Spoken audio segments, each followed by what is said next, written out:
Hey everybody! So in a previous video, I walked through the CleverFox Planner and showed you how it compared to the Passion Planner. And now I want to show you how I've started filling it out for my goals for the quarter and try to use it as a way to keep me accountable for some of my bigger goals and then kind of walk you through my process. So let me first start with goal number one. So my goal number one is to write 29 handwritten letters. And this is called something called Inco Remo. I'd actually not heard of this before, but basically for the month of February, you have the ability to write a letter every day, and everybody else writes a letter every day, and it's supposed to be a handwritten letter. So I thought this was perfect. My original goal was 20 handwritten letters based on my 20 and 20 list, but February is 29 days, so I'm actually going to tackle it and write 29 handwritten letters. They won't be long letters, but they will be handwritten.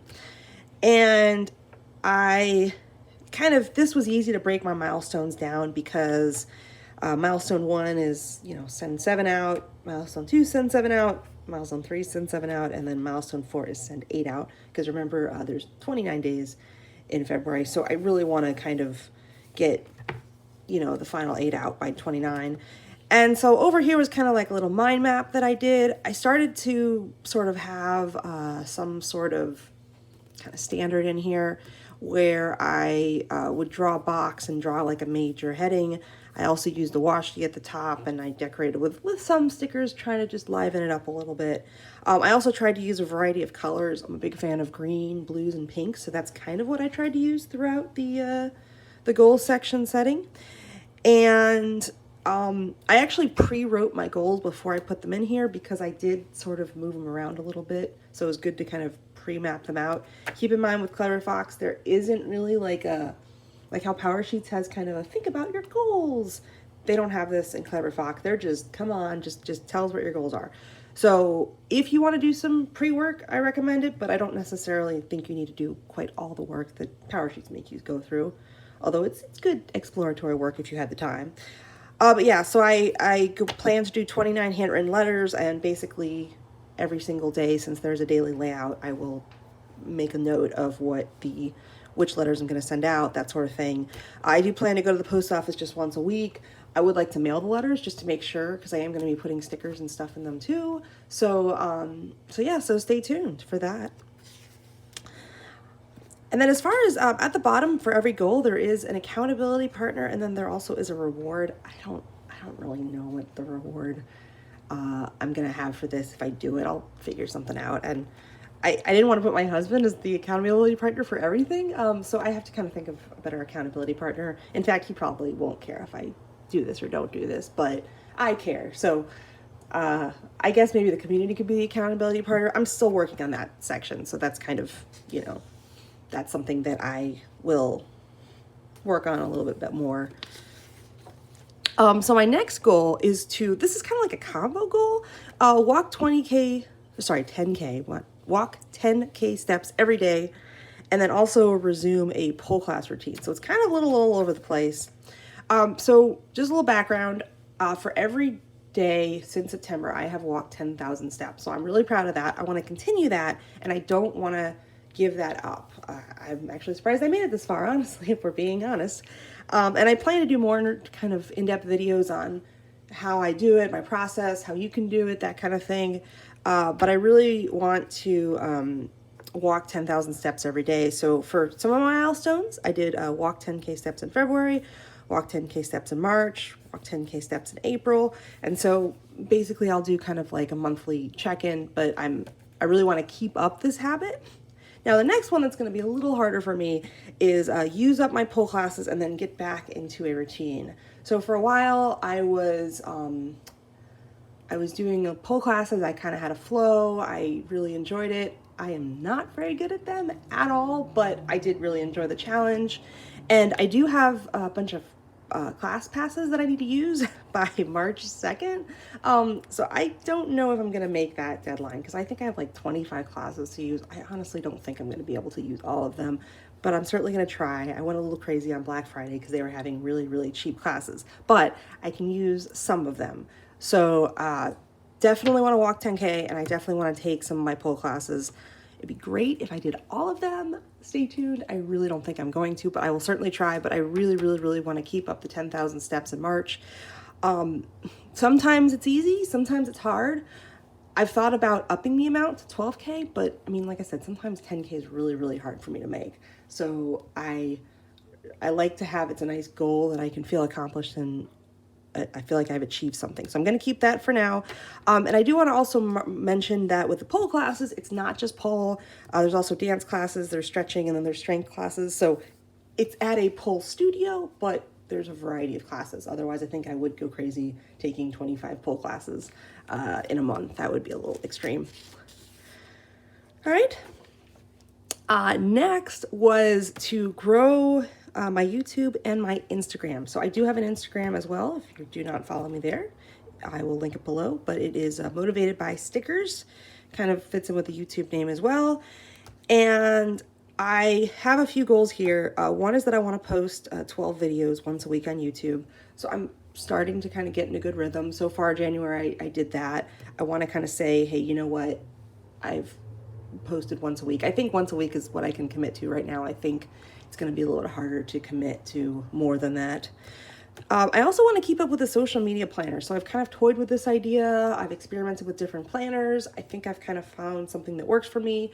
And so I plan to document that in another video of what I'm using for a social media planner and how I'm using it. But stay tuned to that. I also definitely want to keep up with my PR posts. So I actually PR for 2 shops, which I will link down below. And I also have a discount code for them as well. So I'd like to keep up with that. I'm not exactly sure how long the term's going to go for, but I just put April because we'll see how it goes. But I really would like to keep up with that. I think it's, you know, kind of good to inspire my creativity. And then finally, I want to grow my social media numbers. So as of this video, my Instagram is 312. I would like to see it by 400, and I'd like to see it by the end of the quarter. So that would be April as well. I think that's fairly achievable. I tried not to make too high of a number. This one is my YouTube. So right now it's 60. Actually, I think it's a little bit more than that since I last checked, but my goal is 100, which would be great because at 100 you get your own URL. I think you get like a little bit more, but you know, it'd be nice to be in the 3 digits. And I have decided a reward for that. If I get to 100, I will get myself a new light because right now I'm using the window light, so it's a little bit hard. You know, a little bit hard to time around it. I would like to have like a little bit of a nice lighting setup. So I will invest in that if I get 100 subscribers. So stay tuned to see if that happens. And yeah, so like I said, I also have a Facebook group too, that I will link below, that is specifically for compact passion planners. So I do kind of want to keep active in that. That doesn't fit into the overall goal.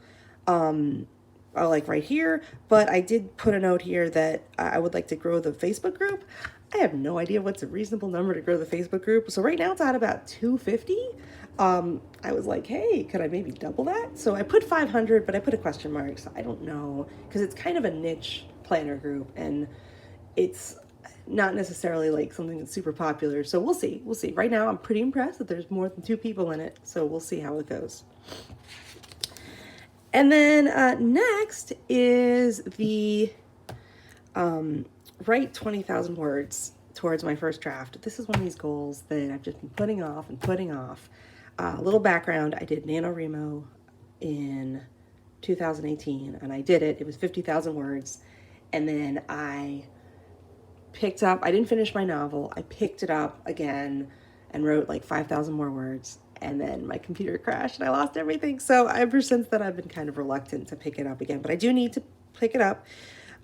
So I kind of made milestones of 5K words a month, which is not a lot, but I really just need to just get going on it. I just haven't really made it a priority. I'm hoping that I can make it a priority this quarter. I've got other things that I want to focus on too. So this might take a back seat, but I really would like to do it because my initial goal was to have my final draft finished by last year. Sorry, not a final draft, my first draft of my novel finished by last year, which I didn't do. But I really want to make time for this. So I'd like to try to do 5K words in a month, which is way less than 50K in a month, like NaNoWriMo is. But we'll see. We'll see how this goes. I put this here. This goal may change if I'm feeling unmotivated, but I'd like to try to do this. So we'll see. Stay tuned. Stay tuned. And then finally, I kind of use this goal 5 page as a miscellaneous quarter goal. So I have some other stuff that are unrelated, but things I just want to keep in mind. So this is kind of a developing page right now, but 2 goals that I want to work on. So I've actually been, I would say, low carb keto for about a year now, and I'd like to just keep it up. And I have this kind of strategy that works for me. What I do is I do mostly low carb, but if I want like a bite of something that's maybe, you know, not low carb, I let myself have it. So I like to brag that like Chex Mix is one of my favorite things, my favorite snacks, totally not low carb. They have a lot of Chex Mix in the office. So what I'll do is I'll take a bag of Chex Mix and I'll have like a few bites like every single day. And so I've made a bag of Chex Mix last like 10 days because I'll just have a little tiny bit every single day, and then it kind of satisfies me, but then I don't go crazy. So that seems to be working right now. So I'd like to keep that up. You know, I don't know if I really see a whole lot of weight loss benefits from it, but I'm certainly not gaining weight. So I would like to keep that up and also keep the 10,000 steps up. And then the second one is to sell my planner stuff. So in my 20 for 20 video, I said I wanted to sell 20 things. So that is part of that goal. I want to gather my planner stuff to sell. It also is an excuse to de-stash a little bit and get rid of stuff that I don't need. So I do intend to do that. So that's an overview of my goals. So stay tuned for how I settle into this planner and how it goes. I will give you more information as I go through, but that is basically it. So thank you very much for joining me, and stay tuned to see how things pan out.